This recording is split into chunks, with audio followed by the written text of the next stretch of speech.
Sfânt, care a instituit această sărbătoare, care înseamnă eliberarea de supravia păcatului și a celui rău și a morții.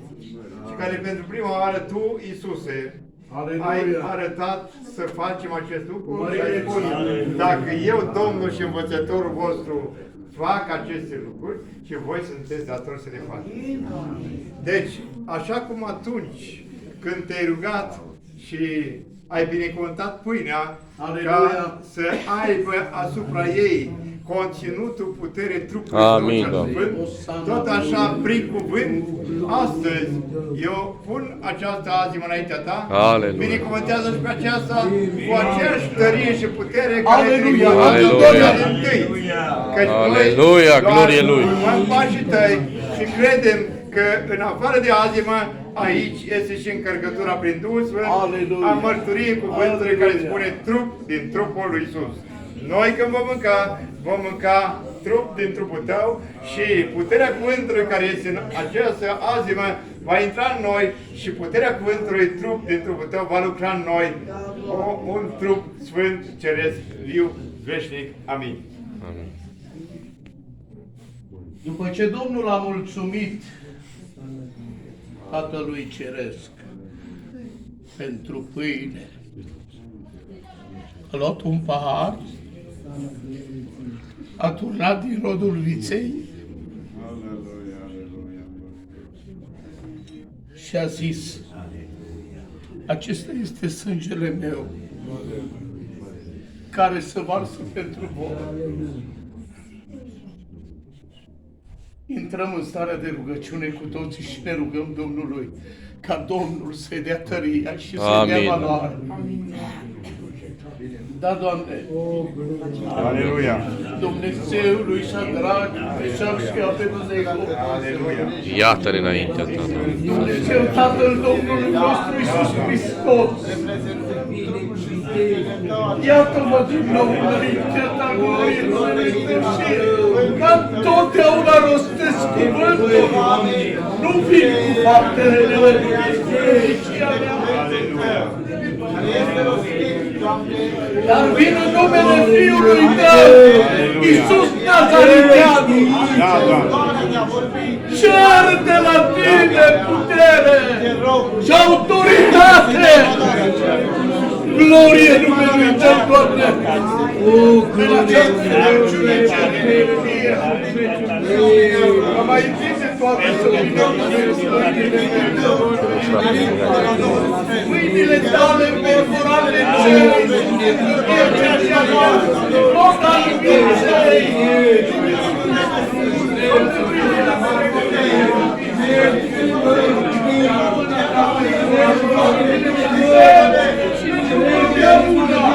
Erau frumos în numele Tău, Iisuse, dă-i valoarea, binecuvintează-o, sfințește-o, curățește-o de orice plece, de orice necurăție. Dacă a fost până în ziua de astăzi, Doamne, peste acest rod al viței, astăzi sfințește-l, curățește-l și dă-i valoarea. Te rog, sfințește-o. Și atunci când noi vom bea din el, din sângele Tău, Doamne, mai întâi să primim putere din putere Tău. Apoi, Doamne, în numele Domnului Iisus Hristos ceră ca Tu, Doamne, să-L binecuvânți dacă sunt bolnavi aici. Amin, Doamne. Este nevoie ca sângele acesta să vindece bolile. În numele Domnului Iisus cer să vindece. Să vindece. Să vindece bolile. Amin, Doamne. Și apoi, Doamne, dacă sunt căsuți mulți prin Duh,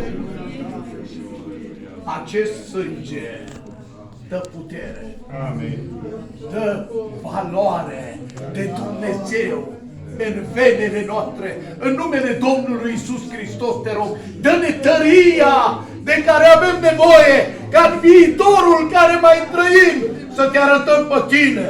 Amin. Să arătăm valoarea puterii tale. Amin, În Doamne. numele Domnului Iisus Hristos cer. Să rămână binecuvântat pentru totdeauna în viața noastră. Amin, Doamne. Și îți mulțumesc că ai binecuvântat-o, îți mulțumesc că i-ai dat valoarea sângelui Domnului Iisus Hristos și îți mulțumesc că ne-ai ascultat rugăciunea. Iisus Hristos este Domnul. Amin. Amin.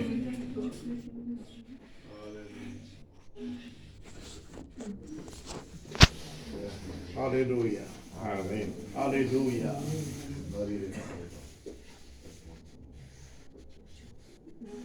Aleluia. În noaptea care a fost vândut Domnul, a luat o pâine, a frânt-o, zicând, luați, mâncați, acesta este trupul meu. Amin. Te rog să-i dai valoarea trupului tău, Iisuse. Glorie numelui tău, Iisuse. Amin. Ori de câte ori mâncați din pâinea aceasta și beți din sângele Domnului Iisus, Amin.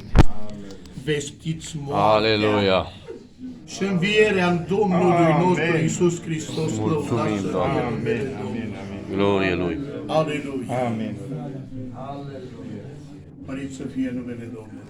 Aleluia. Aleluia. Aleluia. Mărire Domnului. Aleluia. Luați, mâncați. Acest Îți mulțumim, Doamne. care s-a frânt pentru voi toți, pentru noi toți, ca să avem viață în noi înșine. Luați, mâncați. Acesta este trupul Domnului, care s-a frânt pentru noi toți, Aleluia. ca să avem parte cu El, să avem viață în El. Aleluia. Luați, mâncați. Acesta este trupul Domnului. Mărire ție, Doamne, și îți mulțumim, Doamne. Pentru voi. Îți mulțumesc, Doamne, Dumnezeu, lăudat să fie numele Tău. Aleluia. Aleluia. Glorie ție, Iisuse. Acesta este trupul Domnului. Aleluia. Aleluia. Luați, mâncați. Și aveți parte cu El.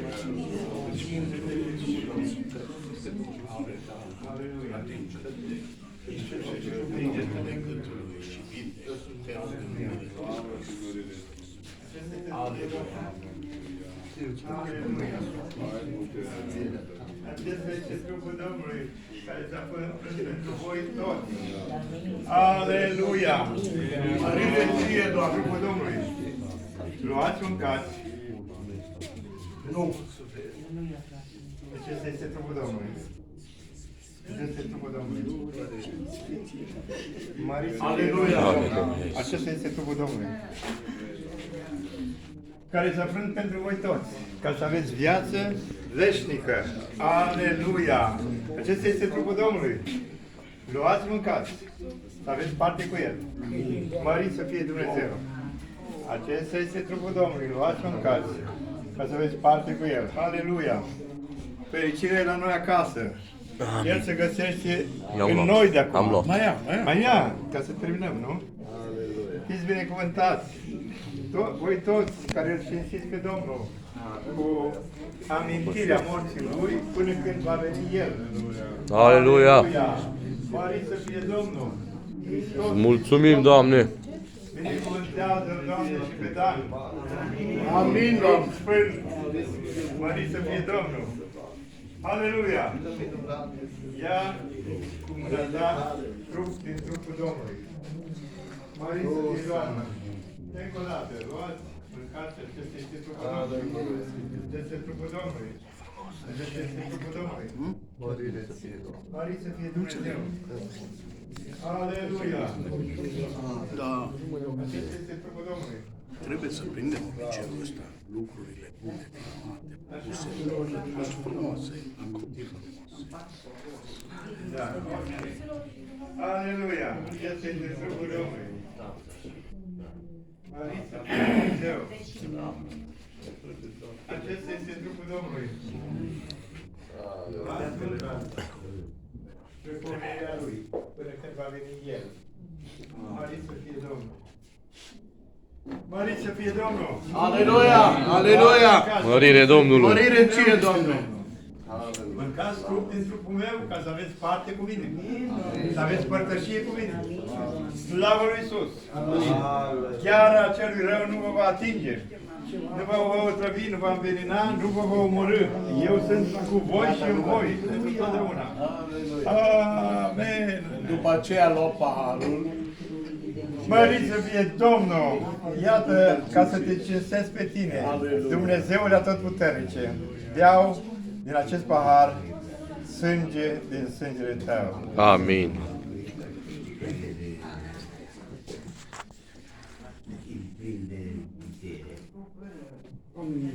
Mărit să fie Dumnezeu!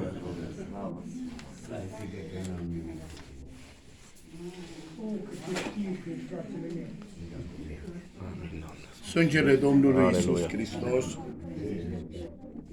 Mulțumim Domnului. Verge. Ia biță. Nu iei. Sângele Domnului Iisus Hristos. Că de ce stai în cer? Uite, Da, mai bagă prin aici. Aceea. da. Sângele Domnului Iisus Hristos. Aleluia. Aleluia. Acesta este Aleluia! Mărit să fie Domnul! Nu suntem un vis, o întâmplare, un loc de sine însăși frământat.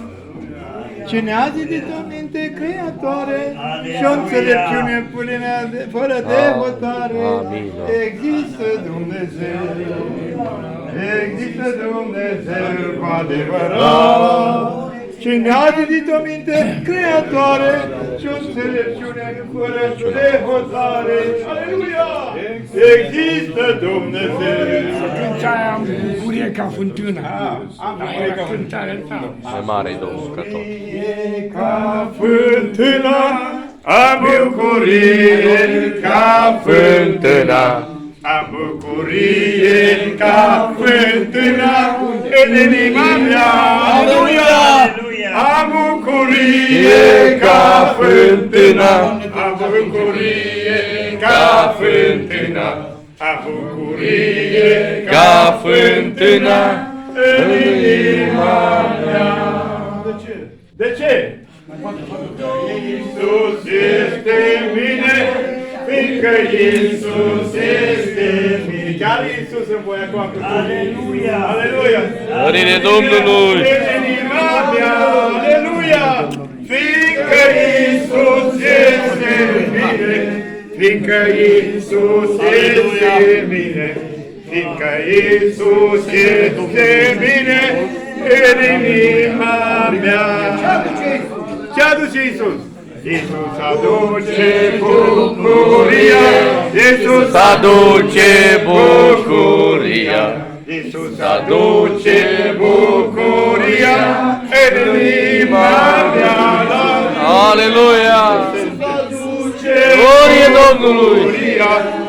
Iisus aduce bucuria, Iisus aduce bucuria în inima mea. Aleluia! Doamne, glorie ție.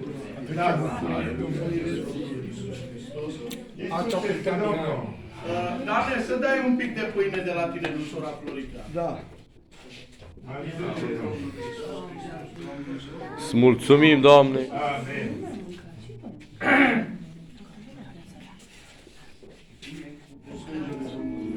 Aleluia. Fii mai chill. Da. Tatăl Domnului. Mulțumim și aduse Domnului. Amen. Mulțumim și pentru fratele nostru care a venit în mijlocul nostru. Mulțumim